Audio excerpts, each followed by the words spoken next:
Apa alasan sebenarnya PPN harus naik jadi 12%? Ya.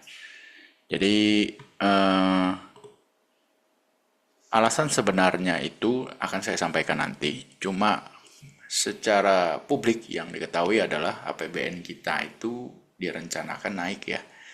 Tiga, jadi 3.621 triliun berbanding pada tahun sebelumnya, di mana di tahun 2024 ini APBN kita 3.325 triliun. Jadi ada peningkatan sekitar 300 triliun. Anda bayangkan tuh ada peningkatan 300 triliun dan dapatnya dari mana, itu pusing ya. Karena semua pencapaian-pencapaian yang ada pada tahun 2024 ini itu kebanyakan meleset dari target semua. Tapi apa yang membuat pemerintah yakin bisa menaikkan PPN jadi 12% tanpa adanya miskalkulasi yang besar seperti yang ditakutkan oleh banyak pengusaha dan pelaku ekonomi. Kan ini ceritanya pengusaha, pelaku ekonomi itu kan semuanya ngomong, ini kalau PPN naik, wah hancur pertumbuhan ekonomi kita, bla bla bla bla bla. Nah, tapi kenapa pemerintah itu pede? Dan saya yakin PPN tetap akan naik jadi 12% di tahun 2025. Jadi menurut saya nih ya, pertimbangannya itu ada pada cukai rokok ya.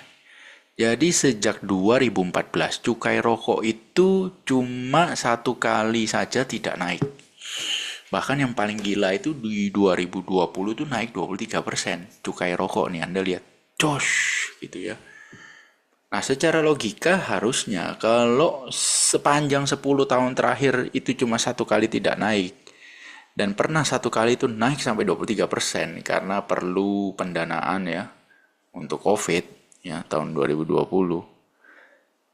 Logikanya pendapatan cukai rokok ini kan harusnya terjun bebas ya dalam 10 tahun terakhir, tapi kenyataannya tidak. Kalau Anda lihat pada grafik ini, dari 2014 sampai dengan 2023, 2024 kan belum selesai ya. 2014 sampai 2023 Anda lihat ini grafik ya, pendapatan cukai rokok. Dari 2014 itu cuma 112 triliun ya. Di tahun 2022 itu menjadi 218 triliun. Anda bayangkan hampir naik 100% dalam 8 tahun saja. Nah, baru terasa di tahun kemarin, di mana tahun 2023 itu turun ya, dari 218 jadi cuma 210. Itu pertama kalinya pendapatan cukai rokok itu, pendapatan dari cukai rokok turun dalam 10 tahun terakhir, itu pertama kalinya di tahun 2023. Jadi, ibaratnya ini PPN cuma naik 1%, kok ya pada ribut gitu ya. Oh nanti pertumbuhan ekonomi turun apa ini gitu kan. Lah ini loh cukai rokok. Dari 2014 itu naik terus. Ya, 10 tahun terakhir ini cuma satu kali aja nggak naik. Ya, dan pernah naik 23%. Anda bayangin. Jadi ibaratnya sejak 2000, ini Anda lihat ya. Apabila memperhitungkan kenaikan cukai pada tahun 2024 selama 2 periode kepemimpinan Jokowi, pita cukai rokok telah melesat lebih dari 108%. 108% meningkat loh, bayangin. Itu aja pendapatan cukai itu masih bisa naik terus dan baru turun tahun kemarin. 2023 itu pun turunnya juga cuma dikit. 218 ke 210. Bayangin ya. Itulah kenapa pemerintah itu pede, bodoh amat ya gitu kan. Menurut saya loh ya. Karena ini naik sampai 108% aja tetap masuk pendapatan. Tidak turun malah naik. Apalagi PPN cuma naik 1%. Cuma naik 1%. Katanya begitu. Ya kan, padahal sebenarnya bukan 1%. Kenapa kok bisa bukan 1%? Simple bos ya. Pertanyaannya begini, kalau dari 100 jadi 101, itu naik berapa? 1%. Oke. Ya. Nah, sekarang pertanyaannya adalah 11 jadi 12, naik berapa? Nah, naiknya 1. Persennya betul. Tapi secara rasio itu bener gak cuma naik 1%? Enggak. 1 dibagi 11 kali 100. Naiknya itu 9%, bos, secara matematika. Jadi ibaratnya lu yang biasanya bayar 11, sekarang harus bayar 12. Dari 11 ke 12 itu naik berapa? 9%. Bukan 1%. Ya, yang biasanya bayarnya 11, sekarang harus bayar 12. Naiknya 9%. Hitung baik-baik. Jadi bukan cuma 1%. Memang secara persen naiknya 1. Tapi secara real value, itu bukan naik 1, tapi naik 9. Ya, jadi ya, makanya ibaratnya kan pemerintah bisa mengatakan bahwa target pendapatan cukai itu naik 75 triliun. Dari mana angkanya? Katanya cuma 1%, gitu kan? Nah, katanya cuma 1%, kok bisa naiknya jadi begitu? Nah, ini didapat dari ya,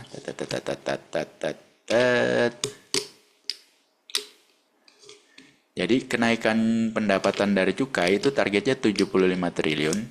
Itu didapat dari yang sebelumnya 1 tahun itu terima 700 triliun. Sekarang naik menjadi 775 triliun.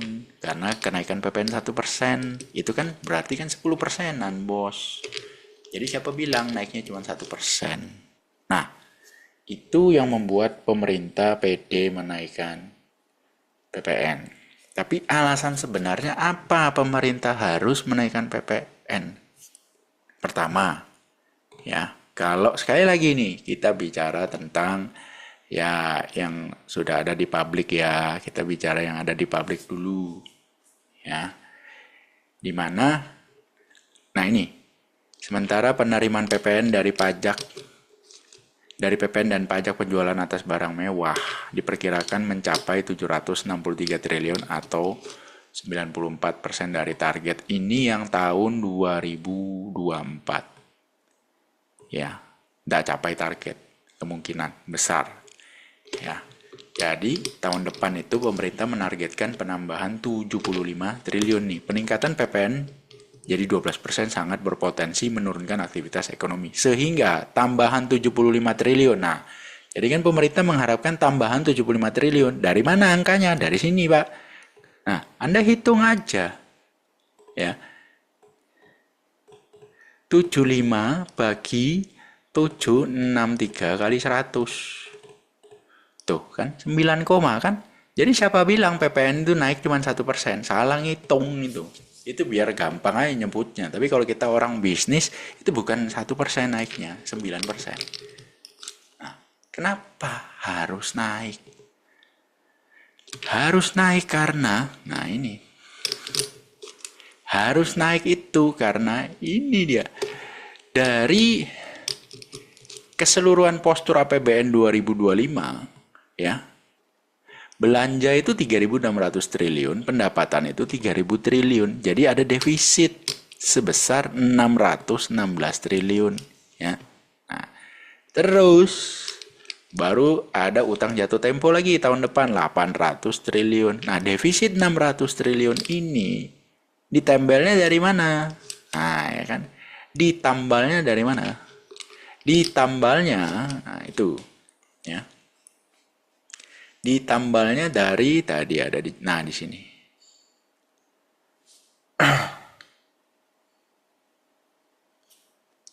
SBN. Ya, pinjaman luar negeri, pinjaman itu sih kecil ya. Paling besar itu dari SBN. Ya, itu besar.